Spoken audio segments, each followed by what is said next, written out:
Olá, professores, professoras. Nesse momento eu proponho uma reflexão a partir de uma pesquisa que pude realizar em bairros da periferia de Santo André, onde realizei entrevistas individuais e também grupos focais com os moradores do local, de ambos os sexos, de variadas idades, entre 15 e 60 anos.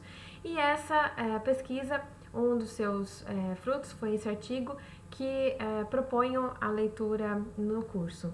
Nesse artigo especificamente, eu busquei discutir a dimensão simbólica do consumo por grupos de baixa renda a partir de referências de moda, símbolos de moda de grandes marcas mundialmente conhecidas, marcas consideradas mundiais. Marcas que possuem um alcance simbólico a partir dos seus slogans. Nesse sentido, as marcas esportivas ganharam ênfase na pesquisa de campo. Especificamente, então, nesse artigo, nos detemos as formas de apropriações de peças originais ou de réplicas e a oposição entre moda e estilo, como categorias que foram acionadas nos discursos dos entrevistados. Também nos concentramos nas relações desses indivíduos com o consumo de moda, ou seja, onde e por que compram produtos considerados da moda e a partir de que premissas fazem as suas escolhas. Vou falar no primeiro momento sobre a nossa base teórica e depois vou me deter à pesquisa de campo. Assim, alguns autores foram fundamentais nesse artigo e começo pelo Canclini, que aponta 3 perspectivas que marcam a análise sobre o tema do consumo. A primeira é a da racionalidade econômica, na qual o consumo seria o momento em que se completa um processo iniciado com a geração de produtos e que se realiza a expansão do capital e se reproduz a força do trabalho, nas palavras do Canclini. Então, nessa concepção, não é o gosto ou as necessidades individuais que determinam as compras, mas as grandes estruturas de administração do capital. Outra perspectiva é a de que a relação entre produtores e consumidores ocorre por meio de uma racionalidade sociopolítica interativa, no qual o conflito entre as classes se revela no cenário de disputas e os produtores devem atrair o consumidor pela racionalidade. A terceira concepção chama atenção para os aspectos simbólicos e estéticos da racionalidade consumidora, visão sustentada pelos que estudam o consumo como lugar de diferenciação e distinção entre classes e grupos. Além do Canclini, também percorremos no artigo as teorias do Bourdieu, de que o consumo, sobretudo o consumo alimentar, vestuário e cultural, é estratégia de distinção social. O mecanismo que evidencia as marcas de pertencimento que reforçam as fronteiras simbólicas. Então, para o Bourdieu, é no corpo que se encontra o gosto de classe e que tem como princípio gerador das práticas do hábitos, produzido e incorporado no processo de socialização e, portanto, assentado em condições materiais de existência. Estrutura, estruturante e estruturada pelas práticas e representações. Outro trabalho muito importante para a gente pensar consumo, que foi utilizado nesse artigo, é o trabalho da Mary Douglas. E ele também é apontado como referência nesse trabalho. Utilizamos da perspectiva de que os bens se configurariam como pontes ou cercas, capazes de estabelecer elos de pertença e ou fronteiras simbólicas entre os sujeitos e os grupos. Pautadas pela noção de que toda prática diária se ampara em um sistema simbólico, fornecedor dos referenciais sobre as maneiras de agir e principalmente de significar algo para os outros, as mercadorias estariam, nesse sentido, exercendo um papel de comunicadores. E mais, seriam um material simbólico utilizado pelos consumidores na construção de um universo inteligível. Então, nos interessa pensar o consumo como um processo social produtor de sentido e de identidades, construído pelo valor simbólico socialmente atribuídos às mercadorias e não ao seu valor de uso.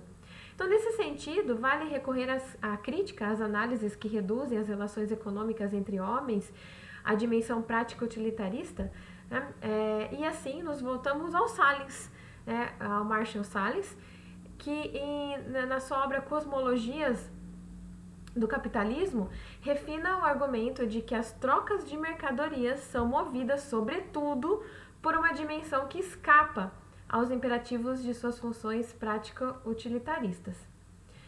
Então, defendemos ser impossível compreender o campo da comunicação apenas observando a sua produção. Então, para a gente pensar o consumo como prática cultural, também não pode levar em consideração apenas a esfera da produção de bens. Então, a partir dessa perspectiva, que é reconhecida como teoria das mediações, e nesse momento, a teoria do Martim Barbeiro se faz muito importante, torna-se possível uma nova compreensão da produção social de sentido mediada pelos meios de comunicação e pelo consumo. A mediação cultural pode ser traduzida como um processo que aproxima e imbrica diferentes contextos sociais e culturais, tornando possível a comunicação entre agentes de universos culturais distintos. Partindo dessa perspectiva analítica, podemos nos remeter ao nosso campo de pesquisa, né? Podemos nos remeter ao campo de pesquisa que foi apresentado nesse artigo, refletindo sobre em que medida o consumo pode ser entendido como uma prática de mediação cultural. Nesse sentido, buscamos, nesse artigo, enfatizar o consumo como um meio pelo qual os indivíduos vivem o processo de globalização e atualizam-se na vida cotidiana, em um processo relacional, no qual, paralelamente à tendência de homogeneização trazida pela universalização das tendências de moda, encontramos um grande interesse pelo âmbito local. Então, o consumo local ressignifica os símbolos globalizantes de acordo com as suas realidades singulares, e o estar na moda ou usar roupas de marca possibilita a inclusão local no âmbito global e vice-versa. Então, a partir dessa perspectiva teórica, passamos agora a discutir parte dos dados levantados no decorrer da pesquisa de campo e apresentado nesse artigo. O primeiro ponto que a pesquisa de campo nos trouxe foi quanto à palavra moda. A palavra moda muitas vezes vem associada à imagem de grandes desfiles, de supermodelos, de um nicho privilegiado, econômica e culturalmente e socialmente falando, né? Nessa perspectiva, o campo da moda ele é provido de uma estrutura específica que possui o centro que difunde e legitima todas as outras frações da estrutura. Esse centro é um centro irradiador. Ele é sustentado pela consagração que lhe é atribuída por outras instâncias, ou seja, sua existência e legitimidade são frutos de um reconhecimento, de uma rotulação específica que lhe são conferidas no campo das lutas simbólicas e que lhe atribui poder simbólico. Nesse campo de batalha, cabem às pessoas excluídas da moda criar os seus próprios estilos e portar suas melhores armas contra aqueles que os consideram inapropriados para fazer parte de uma realidade abastada. Isso se destacou na pesquisa de campo, quando os entrevistados foram questionados sobre moda, com perguntas como: você segue a moda? O que é moda para você? Eles discursavam sempre na mesma direção, negando a aproximação ou gosto por coisas consideradas da moda e redirecionando a preocupação por seguir a moda a outros indivíduos. É sempre o outro que segue a moda. Em primeira análise, a rejeição à moda pode ser associada ao discurso de que todos que se preocupam e gastam dinheiro com as frivolidades da moda são, assim como a moda, pessoas fúteis e instáveis. E por outro lado, né, podemos pensar essa rejeição enquanto uma negação àquilo que já lhe foi negado. E assim o indivíduo se mantém numa estrutura social que lhe foi concedida no campo das lutas simbólicas. Como nos fala Bourdieu, as distâncias sociais são escritas nos corpos e são reforçadas constantemente por meio dos discursos. A moda é, portanto, a priori caracterizada por uma estrutura dotada de um centro específico que se autoproclama verdadeira moda, que tem legitimidade para isso e que exclui todos aqueles que não pertencem ao campo.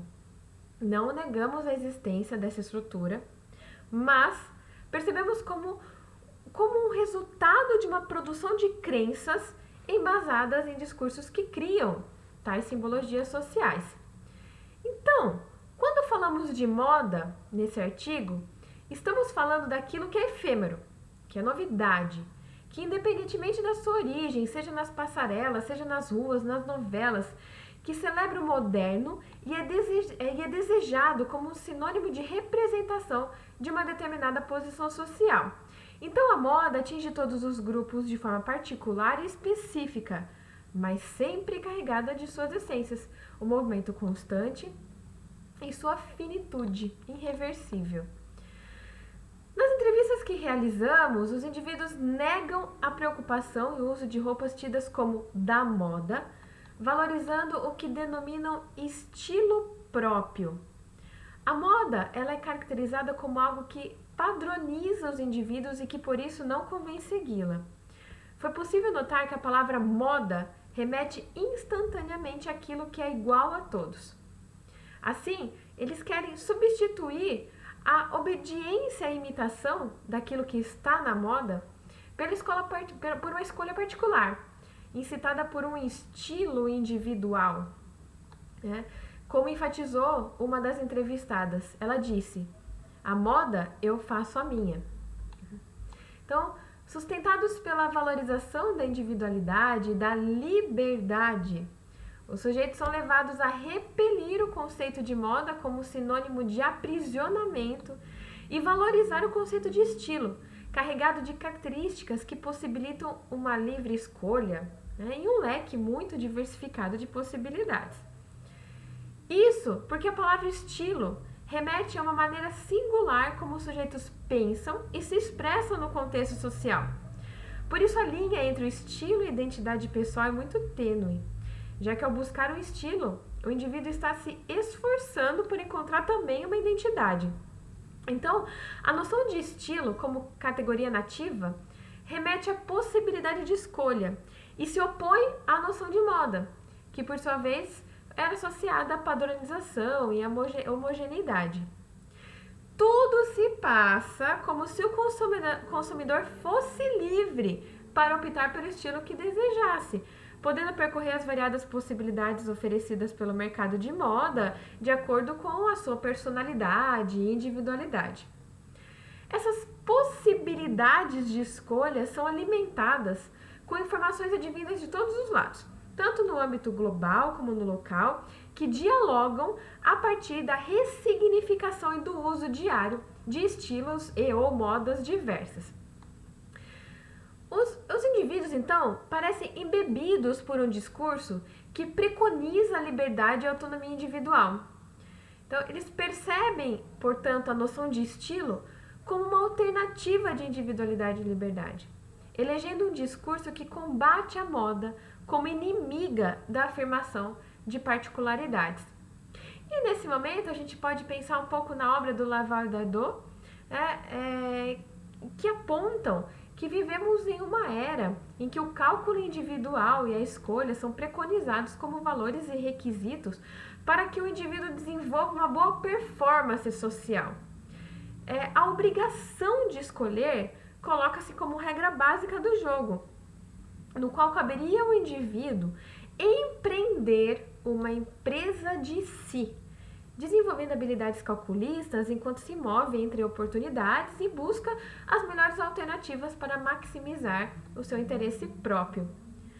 Perspectivas como estas se contrapõem tanto aos discursos das instâncias que promovem a circulação e legitimação da moda, como ao discurso dos consumidores, nos quais a noção de estilo aparece desprovida de suas articulações com as esferas da produção e do mercado, como se o leque de possibilidades de escolhas colocado para a construção de estilos não fosse, por um lado, previamente definido e restrito pelos interesses da indústria e do mercado, e, por outro lado, limitado pelo hábitos, né?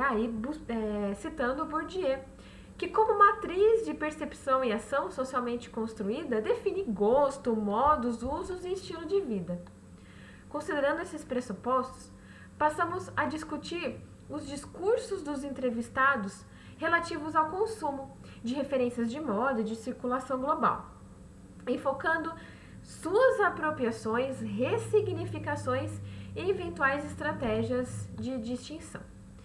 Então, percebemos durante o trabalho de campo que eram muito recorrentes as referências à compra e ao uso de peças originais ou réplicas, Os discursos, apesar de variarem, apontam sempre para a mesma direção. De forma geral, a escolha pela réplica ocorre a partir do desejo de possuir ou exibir uma peça de marca.